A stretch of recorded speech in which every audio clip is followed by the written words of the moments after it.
Yo, what's going on, G-Force? It's your boy BJ G1 Faulkner, aka G1 to the rescue, aka G1 to the rescue, holla the hero. And hey, man, you know what it is, man. Rise and grind, rise and shine. If you don't work, you don't eat, you don't grind, you don't shine. You already know how I go.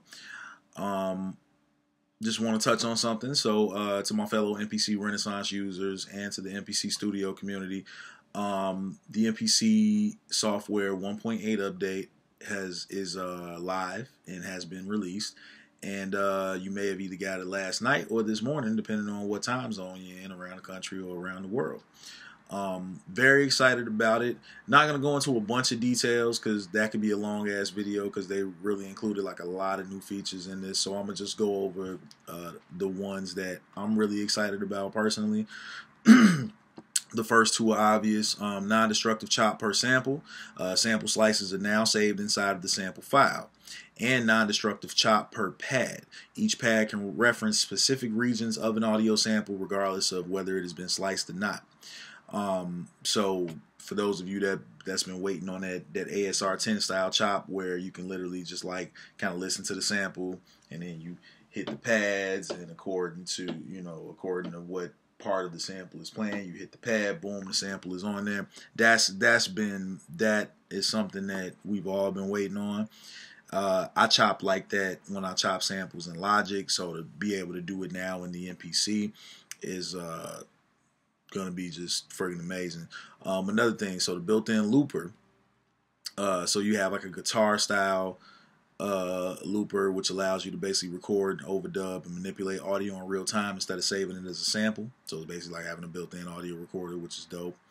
Some sample editing features. One is program/pad audition mode, so you can now edit a sample in the context of the program that it'll play in. Sample trim mode allows you to set automatic chop ranges or a specific slice. The sample chop also has a new cue, so just like I was talking about, you sample the piece of the record that you want, and you look at the playhead, the cue, and then just chop that boy. Like that's gonna be insane. There's a bunch of other features in the sample editor which are great. You have to kind of look at them yourself because it's just a lot to sift through. Pad perform mode, which is another very exciting one. So this basically allows you to assign musical scales, modes, chords, and progressions to the pads. So for those of you that do not have a keyboard controller, this is a great way for you to be able to play some notes from the pads without just using the 16 level and the tuning. You can really like dig in and really play some dope shit with the pads. So that I'm very excited about. If I'm not mistaken, this vintage mode effect situation, so for those of you with an MPC Studio, I think this works out in your favor as well. Vintage mode effects can be used universally as an insert effect. So now you can actually apply the MPC 3000 mode, the MPC 60 mode, the SP1200 mode, or the SP1200 ring mode as an insert effect. For those of us that have the Renaissance, we go in and we hit the vintage mode button and we can assign it to the whole thing. A lot of the MPC Studio users, were under the impression that it was completely hardware based, but seeing as how 70% of it is software based, they figure you might as well let us do that as well. So you can actually add vintage mode effects to individual tracks, pads, and things like that. I do believe that works for the MPC Studio as well. Don't quote me on it. I don't work for Akai or no shit like that. So but I think that's great as well.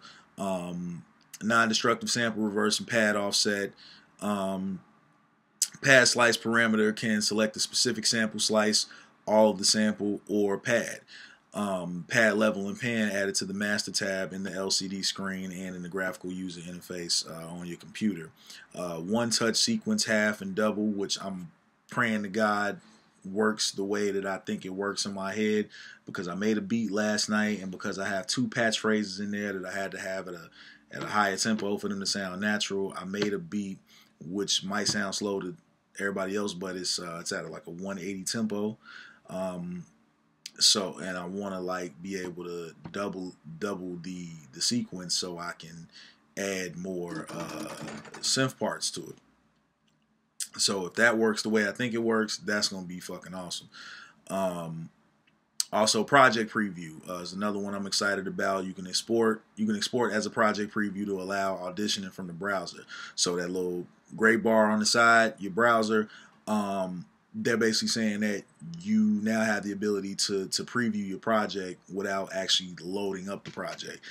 That's going to be amazing because, you know, I have a lot of people, you know what I'm saying, that come to me, want to listen to beats and things of that nature. And, you know, I have to like load up a whole track and do all that. If I could just preview it from the side, that really just takes like half the guesswork out of everything I'm doing. So that's super dope. And then there's some bug fixes and things like that, and a couple of enhancements that they didn't really go into further detail. And what I read to you as far as new features for 1.8 is only really half the battle of what 1.8 is capable of. I'm really excited to dive in. I haven't installed it yet. I'm actually going to install it now at the conclusion of this video. So I'll go into further detail. I'm part of an MPC Renaissance and MPC Studio users community on Facebook, so I'll probably be sharing some of my experiences with them, as well as with my new YouTube GeForce. And yeah, that's how it goes down. Anyway, it's your boy BJ G1 Faulkner, aka G1 to the rescue. Holla the hero. I'm gone. You want to link up with me? Facebook, Brennan BJ Faulkner. SoundCloud.com/G1 to the rescue. Twitter and Instagram, G1 in the words to the rescue. Exactly the way it sounds. No extra stuff. Man. Other than that, holla at your boy. It's 7 degrees outside, so I'm not going outside right now. I'm being here on 1.8, handling these beats. Holla at your boy.